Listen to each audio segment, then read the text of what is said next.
Talk about moving, guys. We already kind of mentioned how you're behind in most situations. By the time you realize that there's a threat in front of you, and what does that threat look like to you? Depends. Somebody shooting at you, somebody with a knife, somebody. But in any case, you've identified them as a threat to your person or someone else. All right? And you're already way behind here. And if we talk about the whole OODA loop and all this, and we start going through Colonel Boyd's cycle, it starts kind of getting lost in the weeds. All we need to know is we're behind, we need to catch up. So by the time I realize, hey, that guy's got a gun, he's getting ready to shoot me, he's got a knife, he's getting ready to charge at me, he's got a pipe, he's getting ready to smash me with it, I'm going to have to do something to change this whole game up a little bit. And standing perfectly still in a straight line with him isn't going to help me or better my chances at all in any of these situations. We're just going to talk about a simple step. So it's been called like an X drill or getting off the X.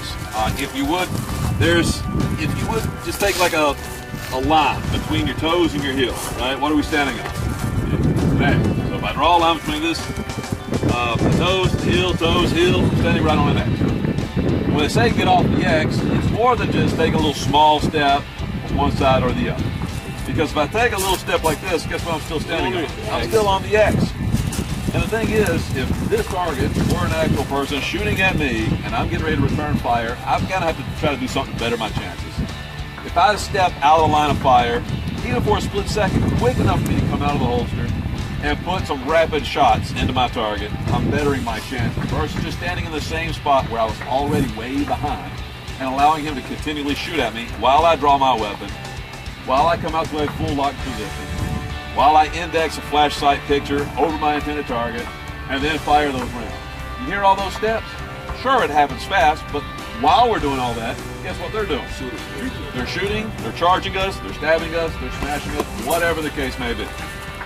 So we have to add something else in the process of all those steps to try to help us a little bit. Once we do it though, if we're going to talk about the OODA loop, he has to readjust. He has to evaluate what we just did. He has to orient himself to the action we just performed. Then he has to decide how he's going to handle it. Whether he's going to try to sidestep to stab you, or he's going to try to adjust by following you with the weapon. Either way, he has to perform an action now after you step, which puts him behind all of a sudden. So where we were behind before, a simple step is going to kind of put us a little bit ahead so that we can come out ahead in this situation.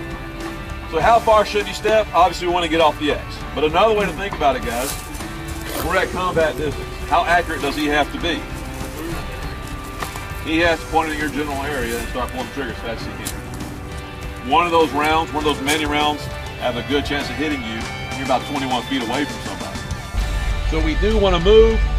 You may want to consider more than just the X, because just simply stepping off the X might mean the difference between getting shot in the center of your chest and getting shot somewhere over here.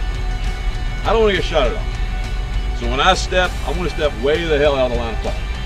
For every action you perform, we want to see some movement. When you draw your weapon, we move. When you're reloading, you move. When you're clearing a malfunction, move. Think about it this way. You get a click instead of a bang. They're still shooting. You're tapping, racking, all while still standing in the same place. A very stationary target. As soon as that weapon don't go bang no more, you need to be moving. Whenever you're ready, you draw and fire one round. No getting off the X. Try not to get off the X. Okay. You'll draw and fire one round, okay? And I'm not going to be able to draw until I see you draw. All right? Okay. In this live fire demonstration, Instructor Evans and myself are showing the reactionary time versus action. I'm not moving, but I am looking for a threat. So when Instructor Evans draws his weapon, I identify the threat, I draw my weapon, and I attempt to fire. Notice every single time I'm behind. So if he were a bad guy and he were drawing his weapon in an attempt to shoot me, just standing in place and shooting back isn't helping me. Now this time, I'm drawing the weapon and he's trying to respond. And every time, I'm going to be faster than him. I come out, he sees a threat, I fire, then he fires. And every single time, I'll get the first round off. Stay in place. When I see you draw, I'm getting off the X. Okay. You got it? I got it. Just adding one simple movement to this is going to help better my chances. Notice in this situation, he drew the weapon, he attempted to fire, had an inert round in there, but I moved. Again, he's shooting where I was, not where I'm going. So by the time I realize there's a threat, getting off that X, changing my position, and then returning fire is the best way of bettering my chances in this situation. Get off the X. Okay. This time, Instructor Evans is going to be getting off the X. Notice, when he moves, by the time I fire, he's no longer going to be where he was before. And even if I realize, oh, this guy's moving, and I don't fire that first round, I still have to respond to that movement.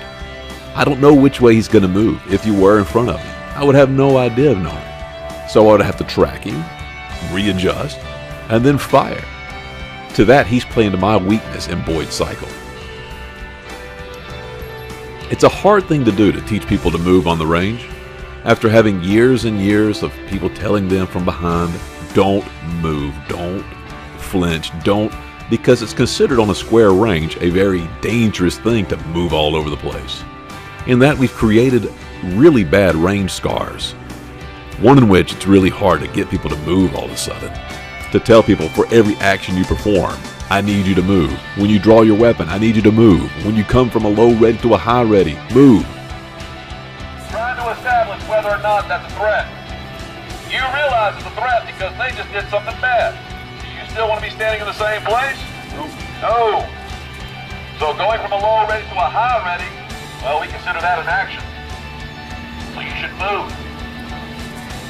All right, from a safety gun. The idea from a low ready position is that you hold your weapon down so that you can identify whether or not someone you're dealing with may or may not be a threat.